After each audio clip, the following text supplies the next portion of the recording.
Yes, and to be honest, I was for it, because I've been saying for ages we need to stimulate growth. Yeah. Because essentially, as far as I can see, we're in a time of stagflation, stagnant economy, rampant inflation. And these two things sort of fight against each other. On the one hand, with inflation, you need to reduce the flow of money. With a stagnant economy, you need to increase the flow of money.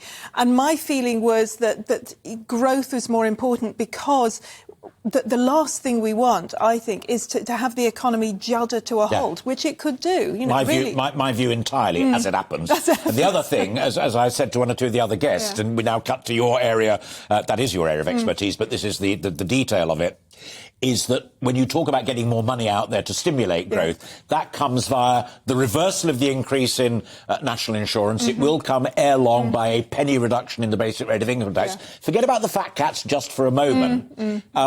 That could have a real direct impact, not only on how people are feeling politically, but what they do of a weekend when they go shopping. Yes, exactly. The idea is to put a bit more money into your pockets.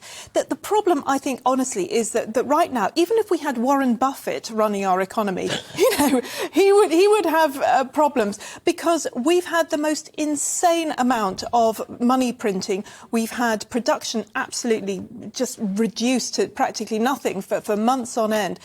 So we have a really impenetrable problem at the moment. Like I say, you know, inflation and a stagnant economy. Which one do you go for? So whoever's dealing with it has a nightmare of a time. And whether we have Liz Truss at the top, or whether we have Keir Starmer, both are going to have a nightmare time. And I do agree that we need to give this plan that Kwasi Kwarteng and Liz Truss have come up with a good few months at least. Let's try it for 6 months, see how it goes. Let's cut down to some of the detail then. We also learnt this morning that the government are going to spend an awful lot of money advertising what they are doing to help us and businesses, crucially, on those ghastly energy prices.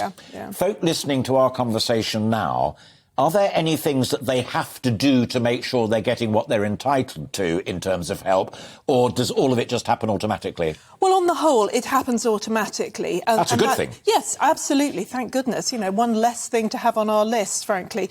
So on the whole, I would say it does. The amounts of money that we're being given, the 400 and, you know, the various other extra money that's going to people on benefits, etc., that should happen automatically. But if you think that you're not getting it, absolutely, firstly, go and speak to your energy company and say, I don't think I'm getting it. You know, can you show me where the money is being taken out? And secondly, if you are on benefits, or if you're retired, if you're unemployed, if you think that you could get more, you should get more, I really would speak to one of the free debt charities. You've got Step Change, Christians Against Poverty, Community Money Advice, Citizens Advice. You know, there are quite a number. They're free and they're impartial. Free, impartial.